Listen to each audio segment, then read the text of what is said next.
Welcome to Middle East Minute by Al Monitor. From our studio in New York, I'm Adam Lucente. Here are the headlines we're looking at across the region. Today is Friday, August 14th, 2026.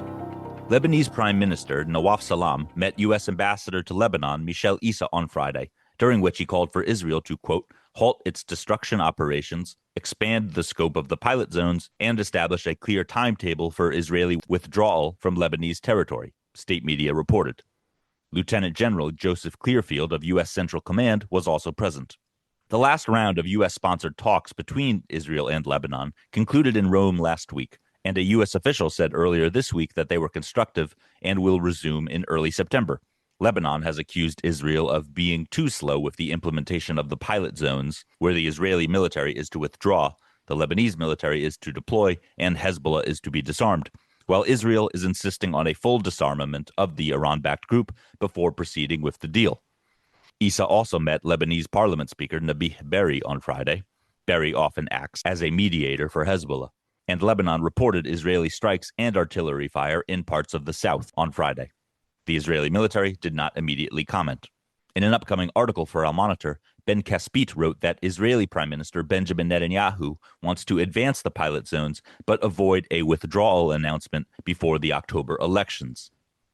The United Arab Emirates accused Iran of targeting two vessels belonging to the state oil company ADNOC on Thursday night while they were transiting the Strait of Hormuz.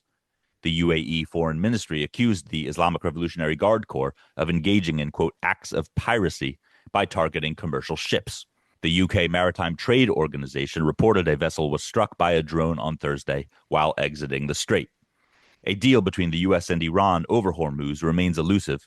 The ship tracking firm Kepler said 13 ships crossed the strait on Thursday, up from 9 on Wednesday, but down from 16 on Tuesday. Either way, still a far cry from the 130 or so that crossed daily before the war. Turkey is expected to sign on Friday the charter for the Saudi-led coalition in the Red Sea. Al Monitor's Amberin Zaman reported. Ankara's decision to formally join the charter comes days after Saudi Arabia, Turkey, and Pakistan signed a tripartite defense pact, and amid an escalation in the Red Sea and Yemen.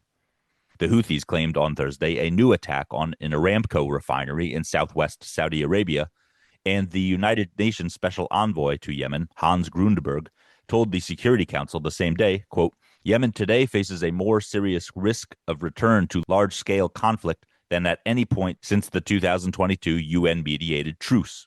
The Yemeni government also said its forces destroyed Houthi boats carrying explosives on Thursday, while local media reported a deadly drone attack on pro-government forces. Maritime traffic in the Red Sea remains subdued, but not as much as it is in Hormuz. Kepler reported 29 crossings of the Bab el-Mandeb Strait on Thursday, compared to around 50 daily before the Houthis declared a maritime blockade on Saudi Arabia last month. The Sudanese Rapid Support Forces rebels launched a drone attack on the Sudanese armed forces-held capital Khartoum on Thursday for the second day in a row. The offensive follows RSF leader Hemedti declaring last month that Khartoum would be their next target. The Sudanese armed forces retook Khartoum in March of last year. Thanks for listening to Middle East Minute. For the links to these stories and to keep up with headlines from across the region, visit almonitor.com and subscribe to Middle East Minute on Apple, Spotify, or wherever you get your podcasts. Until next time, I'm Adam Lucente.